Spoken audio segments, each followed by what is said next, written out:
आज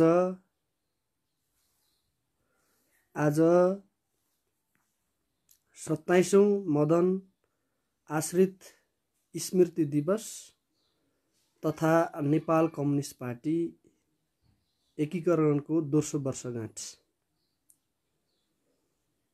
मदन आश्रित दिवसका अवसरमा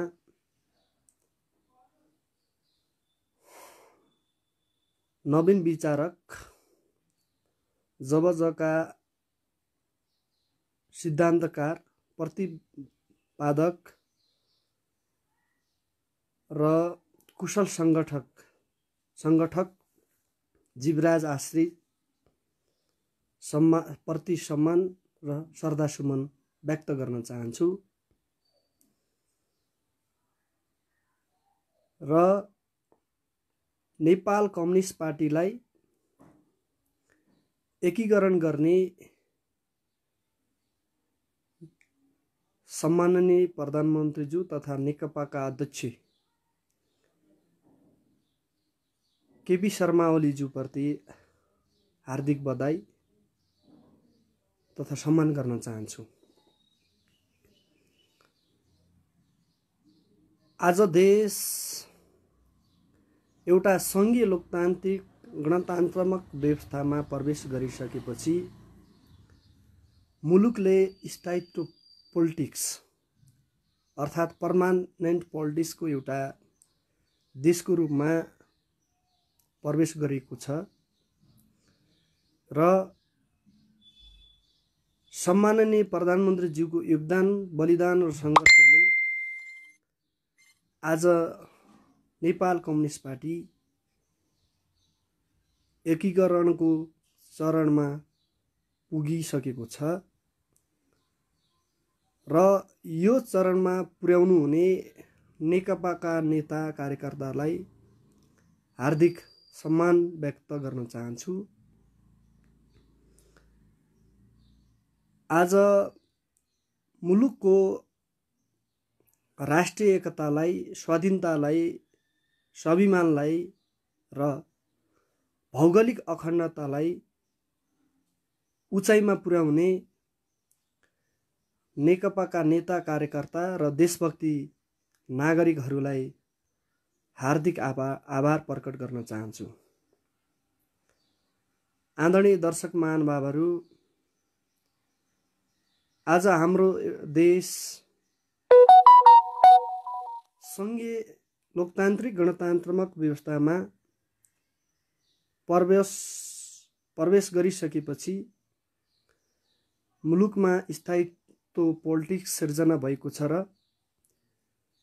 मुलुकका नागरिकले एक खालको इमान्सिपेसन र फ्रिडम पाइरहेको अवस्था छ। जसरी सम्माननीय प्रधानमन्त्रीज्यूले सुखी नेपाल समृद्ध नेपालका आकांक्षालाई पूरा गर्ने अभियानमा लागिरहँदा आज उहाँको अभियानलाई, उहाँको विचारलाई, उहाँको सोचलाई, जाँगरलाई केही साथीहरू अपुरो पार्ने त्यो अभियानमा लागिरहेको देख्दा मलाई अचम्म लाग्छ। किनकि यो देशको नेतृत्वले जसरी एउटा नेपालीको लागि, जसरी यो देशको नेतृत्वले नेपाली नागरिकको लागि त्याग र बलिदान गरेको छ, यो त्याग र बलिदानलाई नेपाली जनताले बुझ्नुपर्छ भन्न चाहन्छु। र म सरकारलाई सुझाव दिन चाहन्छु कि आज हाम्रो मातृभूमि जसरी भारतीय दलाल सरकारले लुटिरहेको छ, यसका विरुद्धमा सम्पूर्ण चाहिँ युवाहरू एकजुट भएर नेपाल आमाको रक्षा गर्नुपर्छ म भन्न चाहन्छु। आज भारतले जसरी नेपाली भूमिलाई हस्तक्षेप गरेको छ, अतिक्रमण गरेको छ, यसका विरुद्धमा सम्पूर्ण देशभक्ति युवाहरू एकजुट भएर नेपाली भूमिको रक्षा गर्नुपर्छ म भन्न चाहन्छु। तर अहिले मुलुक एउटा महासङ्कट परिएको बेला, मुलुकले एउटा जोखिमपूर्ण अवस्था भोगिरहेको बेला जसरी भारतीय सरकारले दादागिरी गरेर भारतीय विस्तारवाद नीति अवलम्बन गरेर नेपालको भूमिलाई, नेपालको टेरिटोरीलाई, नेपाल आमाको अस्तित्वलाई जसरी समाप्त पार्ने प्रयत्न गरेको छ, यसका विरुद्धमा सम्पूर्ण देशभक्त युवाहरू, देशभक्त नागरिकहरू एकजुट भएर भारतीय विस्तारवाद विरुद्ध लड्न आवश्यक ठान्दछु। म सम्पूर्ण देशभक्त युवाहरूलाई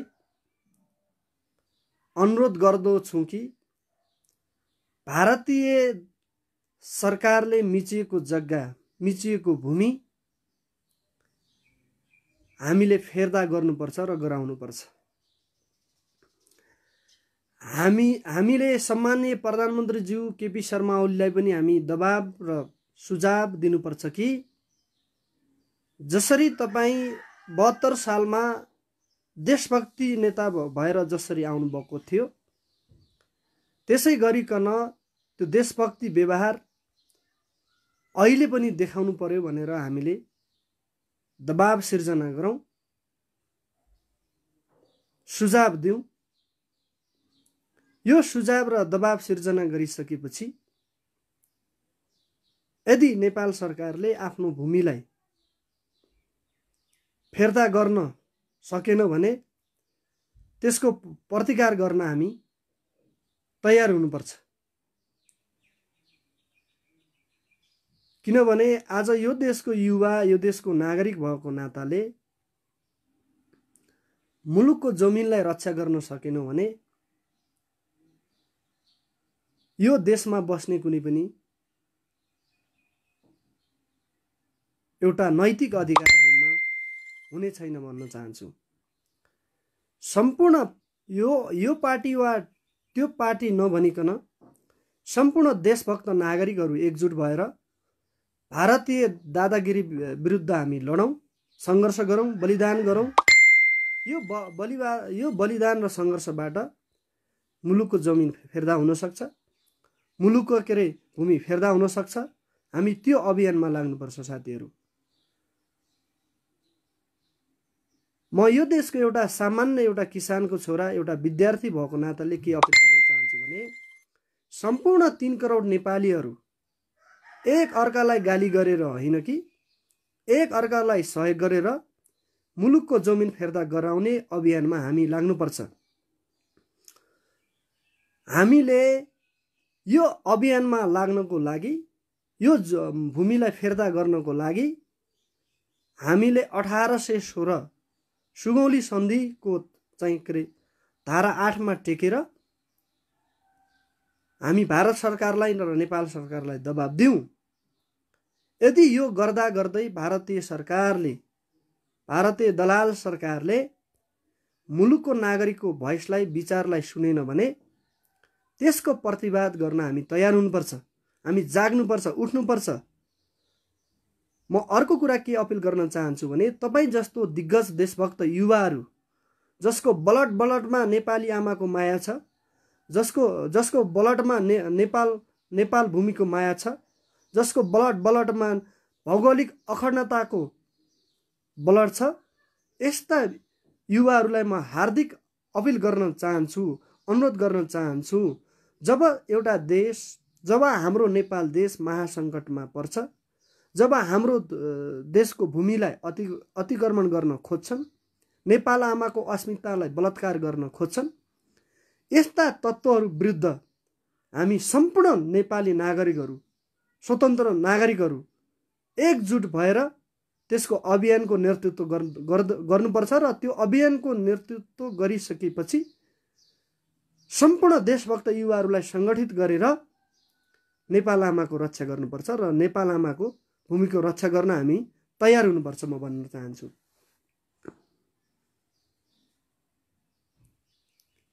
म नेपाल सरकारलाई अनुरोध गर्न चाहन्छु, सम्माननीय प्रधानमन्त्रीज्यूलाई हार्दिक अपिल गर्न चाहन्छु, एउटा देशभक्त नागरिकको हैसियतले, उहाँको कार्यकर्ताको हैसियतले पनि म भन्न चाहन्छु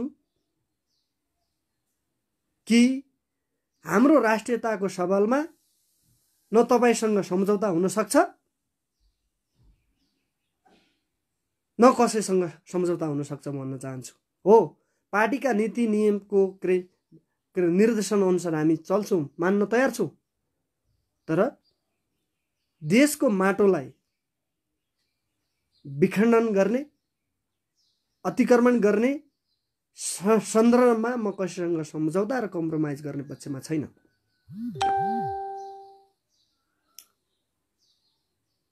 आज यो देशको नागरिक भएको हैसियतले सम्पूर्ण देशभक्त युवाहरूलाई हार्दिक अपिल गर्न चाहन्छु, जसरी तपाईँ कमेन्टमा गाली गर्ने अठोट त्यो आँट राख्नुहुन्छ, त्यसै गरी भारतीय दादागिरी विरुद्धमा आफ्नो फेसबुक स्ट्याटसमा आफ्नो फेसबुक च्यालेन्ज र चुनौती युवाहरूलाई हार्दिक अपिल गर्न चाहन्छु। किनभने आज मेरो देशको अस्मिता लुटिरहेको छ, मेरो मातृभूमिमाथि बलात्कार भइरहेको छ, मेरो मातृभूमिलाई समाप्त पार्ने प्रयास गरेको छ। यसका विरुद्धमा सम्पूर्ण परिवर्तनशील युवाहरू एकजुट भएर भारतीय हस्तक्षेप विरुद्ध, भारतीय अतिवाद विरुद्ध, भारतीय साम्राज्यवाद विरुद्ध, इन्डियन इम्पेरियलिजम विरुद्ध सङ्घर्ष गरिदिनु हुनमा म सबैलाई हार्दिक अपिल गर्न चाहन्छु।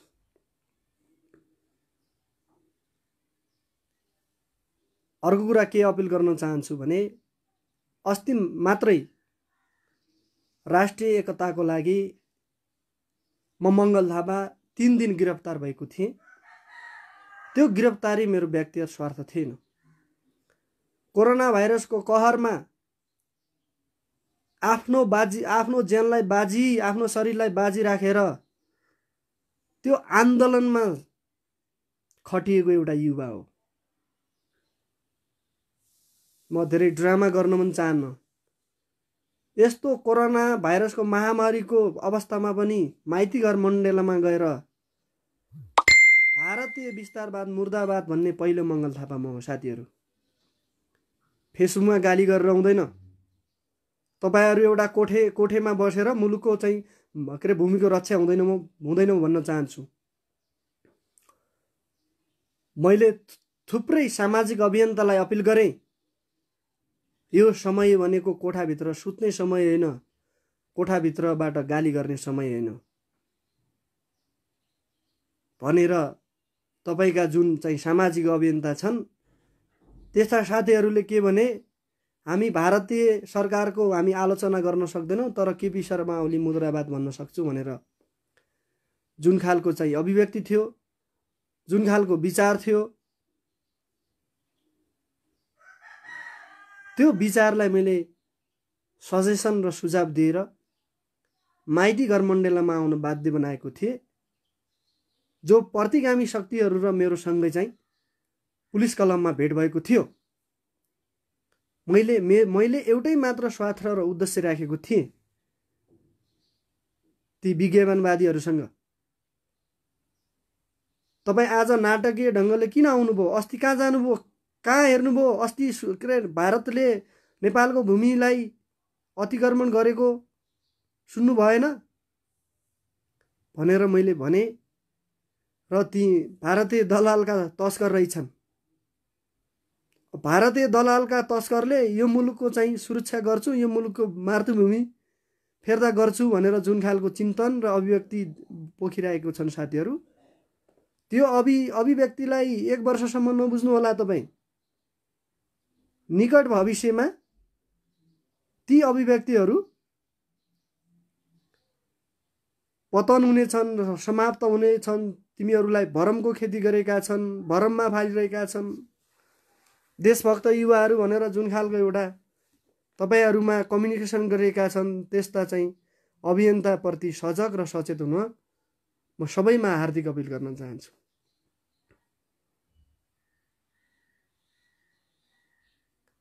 म तपाईलाई अर्को कुरा के अपिल गर्न चाहन्छु भने यो देशको राष्ट्रियता जोगाउनको लागि कम्युनिस्टको नेता र कार्यकर्ताको आवश्यक छ। तर प्योर कम्युनिस्ट भएर कम्युनिस्टको नाउँमा दलाल गर्नेहरूले गर्न सक्दैनन्। कम्युनिस्टको नाउँमा मुलुकको आमाको अस्तित्वलाई बेच्ने दलालहरूसँग सङ्घहरू लागेर हामीले गर्न सक्दैनौँ। हामीले निस्वार्थ तरिकाले नितान्त आफ्नै एउटा विचार राखेर यो अभियानमा लाग्यौँ भने, देशभक्त युवाहरू सम्पूर्ण युवाहरू एकजुट भएर लाग्यौँ भने पक्कै पनि मुलुकको माटो फेर्दा हुन सक्छ। आदरणीय दर्शक महानुभावहरू, हाम्रो देशको अस्तित्व रह्यो भने हामी नेपाली रहन्छौँ। हाम्रो देशको पहिचान रह्यो भने म मङ्गल थापा हुन्छु र तपाईँ अरू नेपाली हुन सक्नुहुन्छ। अहिले हाम्रो जसरी लिम्बुवाधारा, कालापानी, लिपुलेक जसरी अतिक्रमण गरेको छ, हस्तक्षेप गरेको छ, आफ्नो नक्सामा जारी गरेको छ, त्यसका विरुद्धमा सम्पूर्ण देशभक्त युवाहरू एकजुट हौँ। सम्पूर्ण 3 करोड नागरिकहरू एकजुट हौँ। कुनै सिद्धान्तमा आस्था राख्ने चिन्तनमा नाममा कुनै पनि पार्टीको गुणगान गाउनुभन्दा पहिला हामीले देशको राष्ट्रिय एकताको, देशको स्वतन्त्रको गुणगान र प्रशंसा गर्नुपर्छ म भन्न चाहन्छु। जब एउटा देशको अस्तित्व लुटिन्छ, बलात्कार भइरहन्छ, जब नेपालीको स्वाभिमानलाई चाहिँ कमजोर बनाउने प्रयास गरिन्छ, त्यहाँसम्म युवाको आवाज लिएर, युवाको आवाज बुलन्द पारेर नेपाल आमाको रक्षाको लागि हामी एकजुट हुनुपर्छ भन्न चाहन्छु। मेरो कुनै स्वार्थ छैन साथीहरू। नेपाल सरकारले हिजो मात्रै, राष्ट्रपतिज्यूले हिजो मात्रै अभिव्यक्ति दिनुभएको छ कि नेपालको सिमानाको क्षेत्रमा जुन खालको सोच सरकार राखेको छ, पक्कै पनि त्यो नेपालको माटोको पक्षमा छ, नेपालको राष्ट्रिय एकताको पक्षमा छ र नेपालको भूमिको पक्षमा छ भन्न चाहन्छु। सम्माननीय प्रधानमन्त्रीज्यूले भनिसक्नु भएको छ कि लिम्बुवाधारा, कालापानी, लिपुलेक नेपालको नक्सामा हामी पार्छौँ, नेपालको नक्सामा राख्छौँ भनेको छ। त्यो भनेको लोकतान्त्रिक चरित्र हो, त्यो भनेको देशभक्ति चरित्र हो। यो चरित्रलाई म सम्मान गर्न चाहन्छु। बाबुरामको कुरा त के गरौँ साथीहरू, अब तपाईँले बुझिसक्नु भएको छ।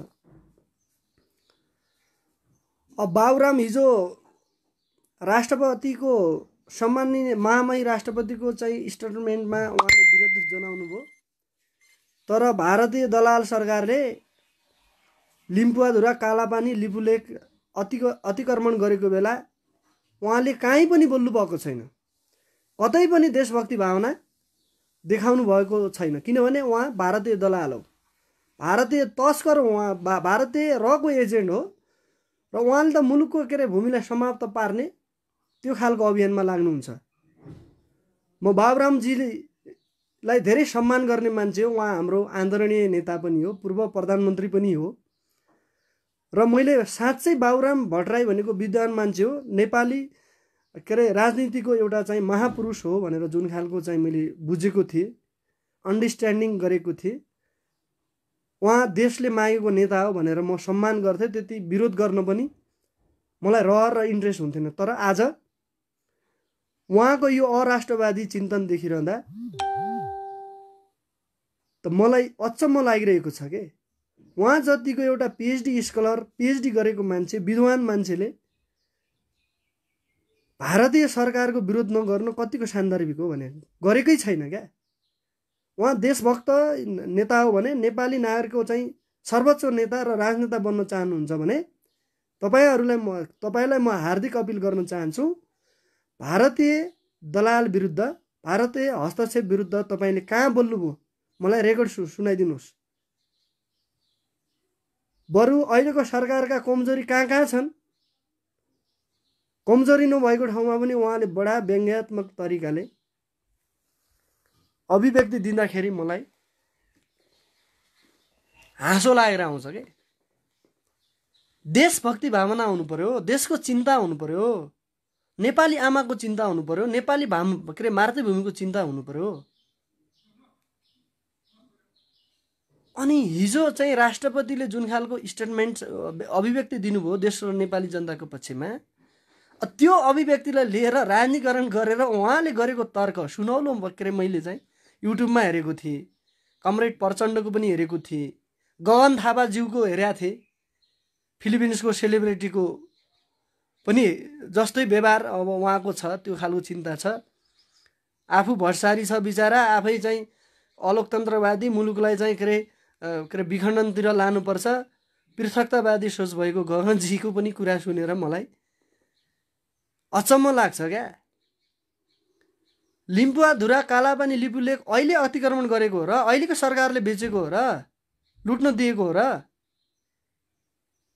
यो त 1962 को कुरा हो। आदरणीय दर्शक महानुभावहरू, शेरबहादुर देउवा 4 पटक प्रधानमन्त्री हुँदाखेरि यो कालापानीको विषयमा बोलेको खै, लिपु लेकको विषयमा बोलेको खै भने क्या। डाक्टर बाबुराम हुँदाखेरि बोलेको खै, प्रचण्ड कमरेड हुँदाखेरि बोलेको खै भने।